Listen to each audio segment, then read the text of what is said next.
श्री शिवलीलामृत कथासार अध्याय 9. ब्रह्मराक्षस, ब्राह्मण आणि शबर दाम्पत्याचा उद्धार. जिथे शिवनामाचा गजर अहोरात्र असतो तिथे जन्ममरण, संसार भय यांचे अस्तित्व नसते. ज्या भक्तांना शिवनामाचा छंद लागलेला आहे त्यांनी कडी काळालाच जिंकलेली असते. जे शिवनाम घेण्यातच धन्यता मानतात त्यांची सर्व पापे जळून जातात. जे मनपूर्वक शिवभक्ती करतात त्यांचे जीवन सुखी होऊन त्यांचे इहपर कल्याण होते. जे शिवध्यानात मग्न असतात ते सद्भक्त खरोखरच धन्य होत. याची एक कथा सूत सांगतात. सूत म्हणतात, वामदेव नावाचा एक महाज्ञानी व परम शिवभक्त ऋषी होता. तो अरण्यात वास करायचा, सर्वांगाला भस्म लावून एकटाच फिरायचा. इंद्रियावर संपूर्ण नियंत्रण प्राप्त केलेला तो महान ऋषी नेहमी मौन व्रत धारण करून असायचा. निराहार राहून तो सर्वत्र निर्हेतुक हिंडायचा. एके दिवशी अरण्यातून भटकताना एक महाभयंकर ब्रह्मराक्षस त्याला खाण्यासाठी त्याच्या अंगावर धावून गेला. त्या ब्रह्मराक्षसाचे कपाळ शेंदुराने माखलेले होते. त्याच्या मुखातून भली मोठी जीभ बाहेर लोंबत होती. त्याचे डोळे निखाऱ्यासारखे असून तो तहान भुकेने व्याकुळ झालेला होता. त्याने वामदेवाला जोरात आवडले, पण वामदेवाचा स्पर्श होता त्याची असुर वृत्ती नाहीशी होऊन त्याच्यात सात्विकता उत्पन्न झाली. आपल्या स्पर्शाने राक्षसाचा उद्धार झाला हे वामदेवाला कळले पण वामदेवाच्या अंगस्पर्शाने राक्षसाची मती पालटली. वामदेवाच्या अंगाचे भस्म त्याच्या अंगाला लागताच त्याची हिंसक वृत्ती नाहीशी होऊन तो सात्विक वृत्तीचा झाला. आपल्या अंगाला झगटल्यामुळे एका राक्षसाचा उद्धार झाला आहे याचेही त्या वामदेवाला भान नव्हते. वामदेवाच्या स्पर्शाने राक्षसाची पूर्वकृत सर्व पापे जळून गेली. त्या तपस्व्याच्या स्पर्शाने राक्षसाला दिव्य स्वरूप प्राप्त होऊन त्याला त्याचे अनेक पूर्वजन्म आठवले. तो वामदेवाला वंदन करून म्हणाला, गुरुवर्य, तुमच्या दर्शनाने मी पावन झालो आहे. तुमच्या पुढे माझे मनोगत प्रकट केल्यावर मी खरोखरच मुक्त होईल असा मला विश्वास वाटतो. तथापि तुमच्या कृपाप्रसादाने पूर्वीचे 25 जन्म जे मला आठवत आहेत त्यात माझ्याकडून जी महाभयंकर पापे घडली ती अनुक्रमे सांगतो. स्वामी, मी पूर्वी दुर्जय नावाचा राजा होतो. सत्ता, संपत्ती आणि तारुण्याच्या उन्मादाने मी दुराचार करू लागलो. माझ्या छळ आणि स्वेच्छाचाराला कंटाळून ब्राह्मणांनी आणि प्रजाजनांनीही पलायन केले. शेवटी मला क्षयरोग होऊन माझा मृत्यू झाला. माझ्या मृत्यूनंतर यमदूतांनी माझ्या दुराचारांची शिक्षा म्हणून मला भयंकर नरक यातना दिल्या. माझ्या यातना देहाला असह्य वेदना होत असत. एवढे दुःख सोसूनही माझ्या दुष्कृत्यांचे परिमार्जन न झाल्यामुळे यमदूतांनी मला प्रदीर्घ काळ अंधतम नरकात घातले. तिथे माझे हाल केले. अशा प्रकारे 3000 वर्ष भयंकर यातना सोसूनही माझे प्राण गेले नाहीत. मग मी व्याघ्र योनीत जन्माला आलो. वाघाच्या जन्मानंतर मी क्रमाने अजगर, लांडगा, डुक्कर, सरडा, कुत्रा, कोल्हा, गवा, माकड, माणूस, मुंगूस, कावळा, कास, उंदीर असे पशुपक्ष्यांच्या योनीत 23 जन्म घेतले. नंतर दुष्ट निषाद झालो आणि आता हा ब्रह्मराक्षसाचा जन्म मला मिळाला आहे. स्वामी, आज तुमच्या दर्शनाने व स्पर्शाने मी पावन झालो असून मला माझे सहस्र जन्म आठवत आहेत. ही केवढी कृपा! गंगेस्नान केल्याने पापरूपी मल नष्ट होते. दत्तात्रेयांच्या प्रसादाने भवताप नाहीसा होतो. कल्पतरूच्या दर्शनाने दैन्य जाते. पण संताच्या सहवासाने पाप, ताप आणि दैन्य तिन्ही जातात. संताचे महात्म्य किती थोर आहे याची आज मला प्रत्यक्ष अनुभूती आली. ते ऐकून योग्यांचा इंद्रच असा तो वामदेव अतिशय प्रसन्न झाला आणि त्याने ब्रह्मराक्षसाला भस्माचे महत्त्व विशद करणारी एक कथा सांगितली. तो म्हणाला, एक चारित्र्यहीन आणि व्यभिचारी ब्राह्मण होता. त्याचे एका शूद्र स्त्रीशी संबंध होते. ही गोष्ट तिच्या नवऱ्याला कळताच त्याने संतापाच्या भरात ब्राह्मणाचा वध केला आणि त्याचे प्रेत गावाबाहेर टाकून दिले. ब्राह्मणाच्या निषिद्ध आचरणामुळे त्याच्या प्रेतावर अग्निसंस्कार करण्यासाठी कोणीही पुढे आले नाही. यमदूतांनी त्यांच्या सूक्ष्म देहाला मारीत मारीत यमलोकी नेली. तो महाशिवरात्रीचा दिवस होता. शंकराच्या दर्शनासाठी लोकांची शिवालयात गर्दी झाली होती. त्या प्रांगणात चिताभस्म विखुरलेले होते.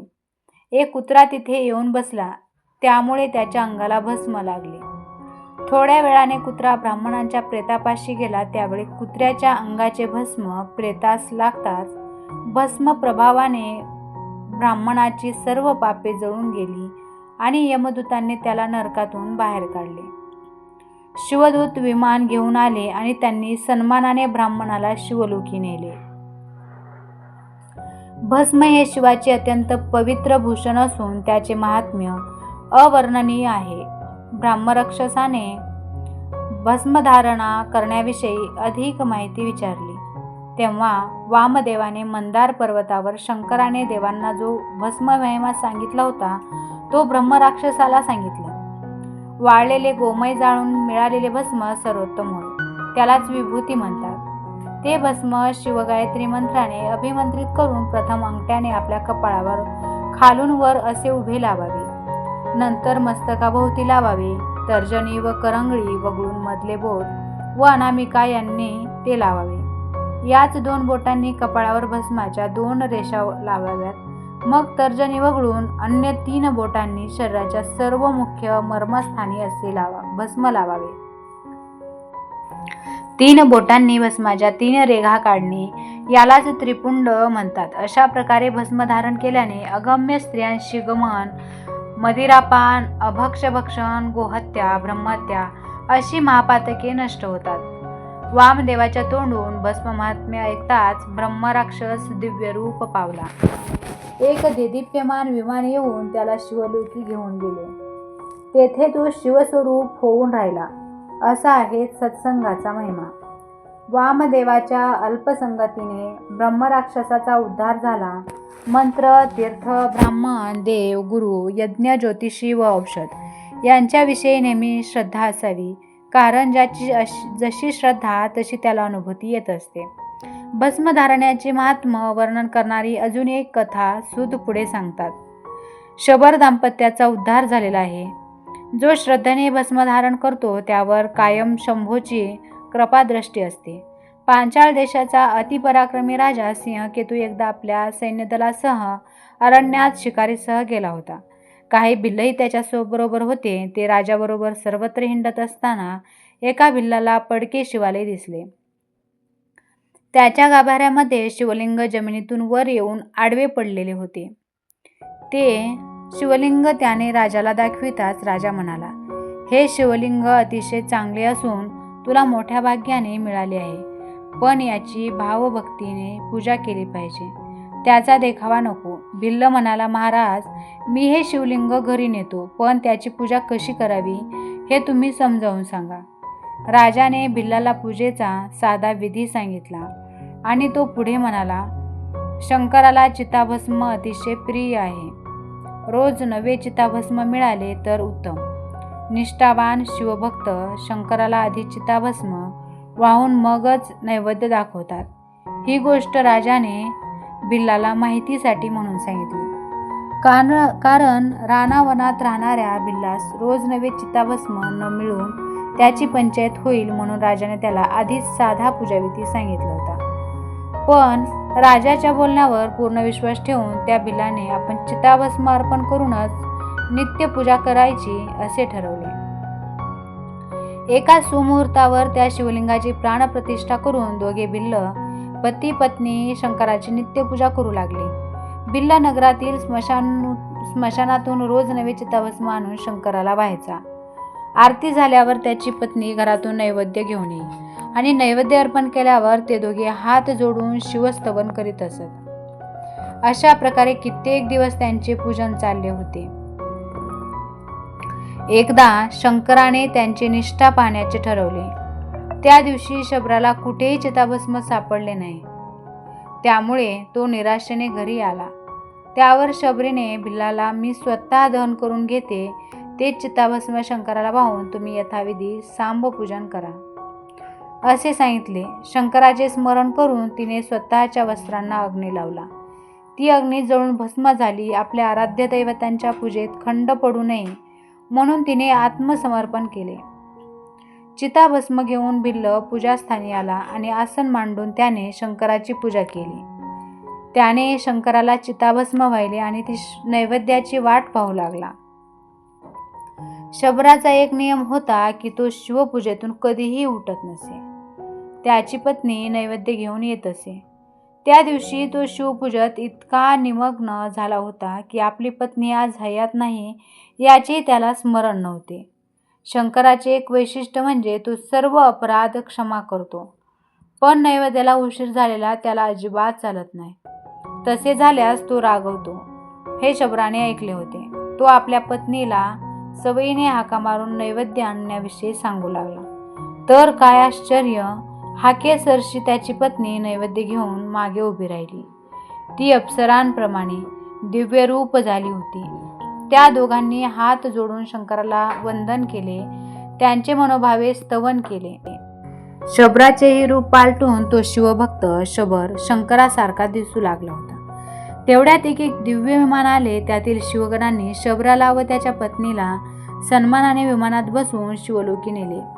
हे वृत्त सिंहकेतूला कळताच त्याला आश्चर्य वाटले. तो म्हणाला, मी त्या शबराला चित्ताभस्माने शिवपूजन कर असे विनोदाने सांगितले होते, पण त्यावर विश्वास ठेवून शिवभक्ती केल्याने त्याला एवढे श्रेष्ठ फळ मिळाले. धन्य धन्य तो शबर, धन्य धन्य ती शबरी. धन्य त्यांचा निस्सीम भाव. एकनिष्ठ भक्तीशिवाय शंकर प्रसन्न होत नाही हेच खरं. या घटनेतून प्रेरणा घेऊन सिंहकेतू राजालाही शिवभक्तीचा छंद लागला. तो शिवलीलामृत ग्रंथाचे श्रवण, शंकराचे भजन पूजन, शिवाप्रित्यर्थ सोमवार, प्रदोष, शिवरात्र व्रतांचे आचरण, दानधर्म करणे, सन्मानाने वागणे यात धन्यता मानू लागला. त्यामुळे शंकराची प्रसन्नता लाभून त्याच्या जन्माचे कल्याण झाले व अंती तोही शिवलोकी गेला. असा हा शिवमहिमा अपरंपार आहे. या अध्यायाच्या पठनाने पूर्वजन्मातील धागेदोरे जुळून ऋणानुबंध फिटतील, पूर्व पापनाश होईल. श्री सांब सदाशिवार्पणमस्तु.